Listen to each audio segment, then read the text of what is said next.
So we're going to jump right into it. We're going to talk about the new project. I'm very excited to bring you BaseStrengthA.I. First of all, I have to get the sentimental stuff out of the way. I know none of you have a real reason to care on a personal level that, oh, Bromley made an app. Like, I get it. Everybody has something to sell, and eventually it makes your eyes roll. And I'm going to get to who I think it's for, who I think it can help, what it does, and what its limitations are. But first, I do have to thank everybody who's been a part of my journey on YouTube, with the books I've written, the communities I've engaged with, to whatever degree I've been able to help or influence anybody, taking me from working at Macaroni Grill, trying to make the small, filthy gym I was part owner of in Redlands, California work, to the point where I was able to move my wife across the country, successfully have a child, validate all of the leaps of faith we have taken, all the strategies, all the gambling. This is a huge step in our life, and I'm extremely humbled and grateful for the opportunity to spend my life doing what I love. So anybody who's engaged with a video, anybody who's reached out to me, anybody who said something nice, all the people that have said not nice things, the people I've gotten to screaming matches with in the comment, it's all been part of an experience I'm very grateful for. And this is hopefully another step in continuing to add value to the industry as a whole. I know it's real cool to like buck the label of influencer. People think it's lame, but I take it seriously. If I have something I'm really good at, I spend a lot of time with, and I can help other people with it, that's something that is satisfying to me. And of all the things I can make a living doing, I couldn't imagine doing anything else. It just so happens that lifting is like the only thing I know how to do this well. So as far as the application, BaseStrengthA.I, it's not generative AI. It's not, hey, ChatGPT, write me a program. You guys might be familiar with the other AI applications that are out there. There's a couple notable ones from very well-known and successful powerlifting coaches. Those also weren't the first. There's also others out there that you might not have heard of. The functionality of the AI, it's a technology, the way that like Excel sheets are a technology. So the program isn't defined by the fact that it's in an Excel sheet. It's defined by the information the person put into the Excel sheet. So this is all fine-tuned, exhaustive decision-making that we set based on the information you put in. So to start, there's a huge questionnaire. Everything from your lifting style, your perceived weaknesses, your tolerance to work, your training history, all of these things get factored into trying to set a good starting point for you.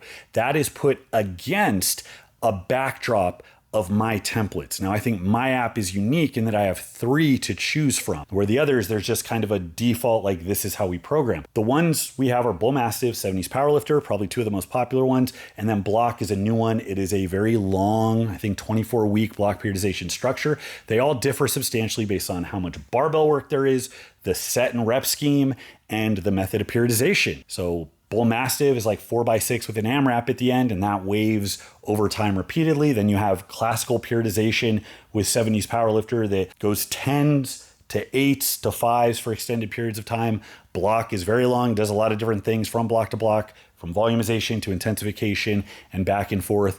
And all of them are going to be a somewhat different experience. Now, the real cool thing about this, and I did this deliberately, they're different so that you can have a different experience, not so you can try and guess which one's best. I always run into this problem when people talk about the program they were doing, wasn't working out. Hey, should I jump to this one? The answer is always the same.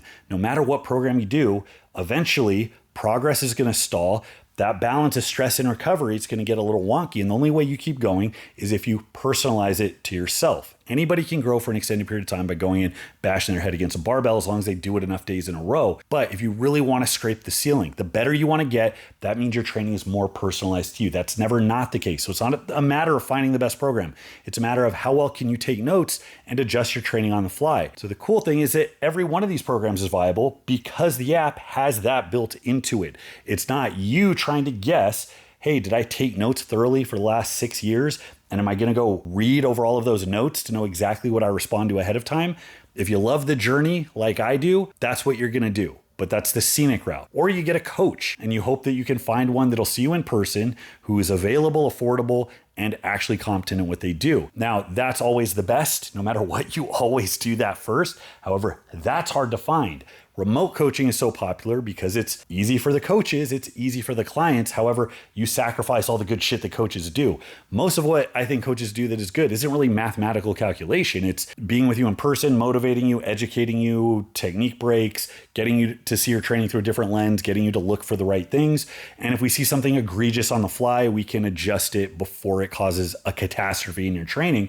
And there's a lot of value in that. But if you pull all those intangibles away through remote coaching, even a really good coach becomes mediocre because the only thing they can really do is adjust mathematical variables in your program. And you're also doing that off very limited information. It's one of the reasons I always struggled with online coaching, because all the things I like to do, I couldn't do. And then you're getting limited information and you have to guess about these changes based off the little bit of text you're getting from across the world. That's not to say there's no value from it, but when I put this thing together, every decision we made in the context of this program, my perfect idea of how every individual should experience this type of training based off of what happened, it became more and more clear to me that all of the things that are important moment to moment are things that are usually outside of the control of a remote coach. This is something not a lot of people want to admit. Doesn't mean there isn't value to it, but if mathematical adjustment based on performance is the most important thing, remote coaches aren't the best at doing that. We're a lot of things. We're not meathead versions of Rain Man. We're not doing Zach Galifianakis and The Hangover at the blackjack table levels of 4D chess calculations. We're going off the intuition we have, and oftentimes it's based off of very limited info. So I started out thinking this is a cool gadget for people that are just highly serious and want the ultimate edge on their training, or for people that just like trying new shit, that try every new app when it comes out, or for people that just wanted to offload their decision-making completely onto somebody else. All valid reasons to try this out. But as time went on, I started to see this more as something that inevitably had to be the replacement for remote coaching. Based off what remote coaching tries to do that this can actually do. It patches those holes too well. And you know what I'm talking about. If you look back through your training, how many times have you acted emotionally or impulsively or intuitively rather than based off the mathematical fact of your prior training history?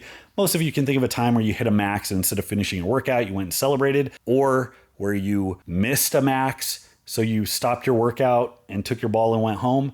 That's usually the type of stuff we do. This cuts that out at the knees, because every time you plug in information, you're getting direct feedback. Like, nope, this is what you're doing now. This didn't go as planned. This is plan B. Oh, this went really well. You're sandbagging it. Kick it up a notch. So all of that is taken from the beginning through each workout, through each week, through each block for as long as you run the programs. And again, that makes every single program you run viable to you. I'm also excited for what we have coming up, because I actually want to add more programs to this, along with a questionnaire feature that can actually help direct you to training that might be more accessible based on the resources you have, how long you like to train, personal preferences, what gets you excited about training. Because assuming the volume and the intensity manipulations are adjusted to you, the rest is really just about what brings you passion. What do you like to commit to? I'm so excited to be part of something like this. I really think whether it's my app or just some other application of this technology, this is probably going to change the way people get jacked. And look, if you're not a guy that's sauced out of his mind or have all the elite genetics, this is the type of stuff that you want to tighten up. So hopefully this will help people the way I really truly think that it will. So if any of that sounds interesting, go to BaseStrengthA.com, try it out. There's a free trial. Again, so much gratitude. Really happy to be part of this cutting edge tech. The tagline is the heart of old school training, the mind of cutting edge AI. Do you like that tagline? I'm really fucking proud of that tagline. I came up with that at like 4 a.m. when I was screwing with the website on like Sunday, the night before it was supposed to launch. It's not just that it's catchy, it's that I really think that encapsulates how I feel about this. I wanted to use technology, science, in a way that was actionable, in a way that actually provided something tangible that could directly make your training better. But I also wanted to preserve what I thought was the bare bones, the soul, the heart of what training is. And that is good movements done with a lot of effort, consistently, for a lot of work, driven forward over time, like just being on a warpath. I need to grow like it's my job. That heart is baked into these programs. That's what you're going to experience if you run through it. And you're going to know flat out, no bones about it, am I running this program the way Bromley wanted me to? So hit the link. Thanks again. Till next time. This is Bromley. I'll see you.